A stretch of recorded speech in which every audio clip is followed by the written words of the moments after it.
Today, we're diving into a city that was literally built on the impossible, Dubai. It's this incredible mix of glittering, futuristic skyscrapers and deep-rooted ancient traditions. And we're going to explore just how it became the city of the future. You know, when you really think about it, the entire story of Dubai comes down to one big question. How on earth did a place that started as a small, humble trading and pearl diving village surrounded by nothing but endless desert somehow become this global hub of jaw-dropping, impossible wonders? That's the question we're going to answer by looking at the wild contrasts that really define this city. I mean, just think about it. The city's foundation is literally desert sand. It's a monument to pure ambition. But the most amazing part of the story is what they decided to build right on top of it. Because right in the middle of all that desert, you'll find the Dubai Miracle Garden. And it's not just some small park. We're talking over 150 million flowers, making it the world's largest natural flower garden. This crazy contrast between the dry landscape and this vibrant oasis is the key to understanding what Dubai is all about. So let's start with the icons, right? The structures that really put Dubai on the map. These are feats of engineering that seem to defy gravity and sometimes even imagination. First up, of course, the Burj Khalifa.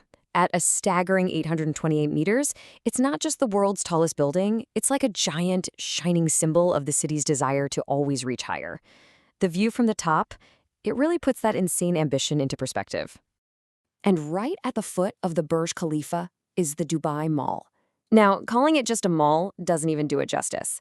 It's more like its own city of entertainment, with over 1,200 stores, a huge Olympic-sized ice rink, and a massive aquarium. The sheer scale is just mind-blowing.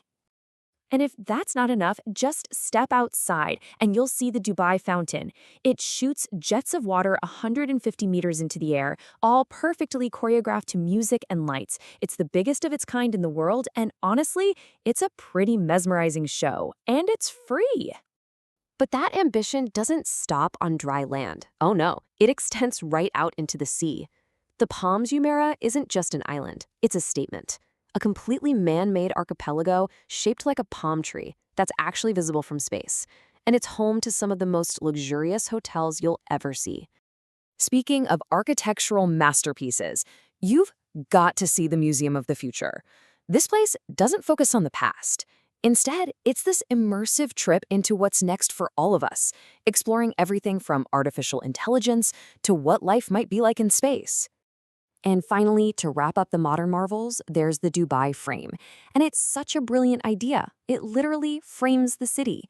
From the top, you can look in one direction and see that modern skyline we just talked about, and then you turn around and see the historic districts of Old Dubai. It's the perfect connection between the city's past and its present. All right, so Dubai isn't just a place you see, it's a place you do things.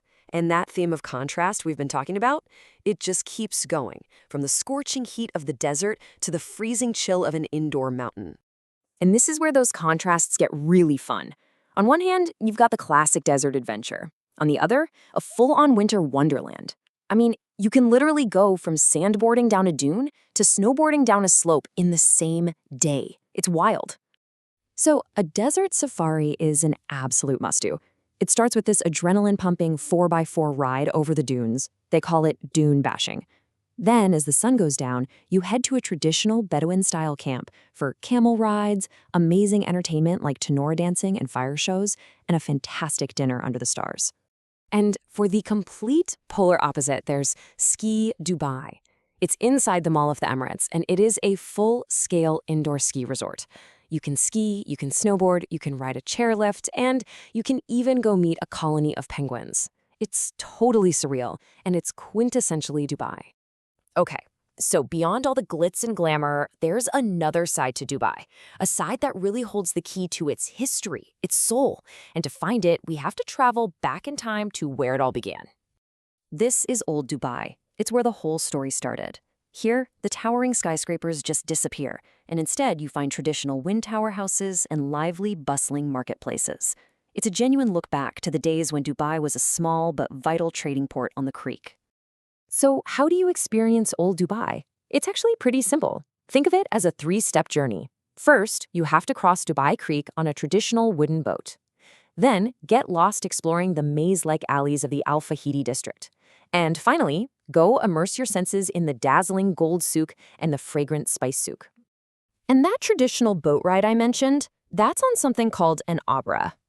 These have been the city's water taxis for decades. And get this, for just a single dirham, it's the most authentic and definitely the most affordable way to experience the heart of old Dubai, the Creek. Another really important cultural landmark is the beautiful Jumeirah Mosque. It's made of brilliant white stone, and it's one of the few mosques in Dubai that's open to non-Muslims. They have this open doors, open minds policy, and it's a wonderful way to learn about Emirati culture and Islam. It really speaks to the city's role as a global crossroads. Okay, we've covered a ton of ground, from the sky-high towers to the historic alleyways. So let's wrap this up with some essential, practical tips to help you plan your own amazing trip. All right, here's some quick advice. The best time to visit is between November and March, when the weather is just perfect. Dubai's public metro is fantastic. It's super clean, efficient, and air-conditioned, which is a lifesaver. It's also important to dress modestly, especially in public places and religious sites, just as a sign of respect. And here's a pro tip. Book your tickets for the big attractions online in advance. You'll save yourself from waiting in some very long lines. The great thing about Dubai is that it really does have something for everybody. If you're traveling with family, kids will love places like Legoland and the Dubai Aquarium. If you're a culture seeker, you can get lost in old Dubai. For all you thrill seekers, there's everything from desert safaris to skydiving. And even if you're on a budget, you can still enjoy incredible experiences like the fountain show for free. So, from a tiny trading port to a city that breaks world records for fun, the story of Dubai is one of relentless, unstoppable ambition. And it really just leaves you with one final exciting thought. In a city that's already built so much of what we consider the future, what impossible wonder are they going to dream up next?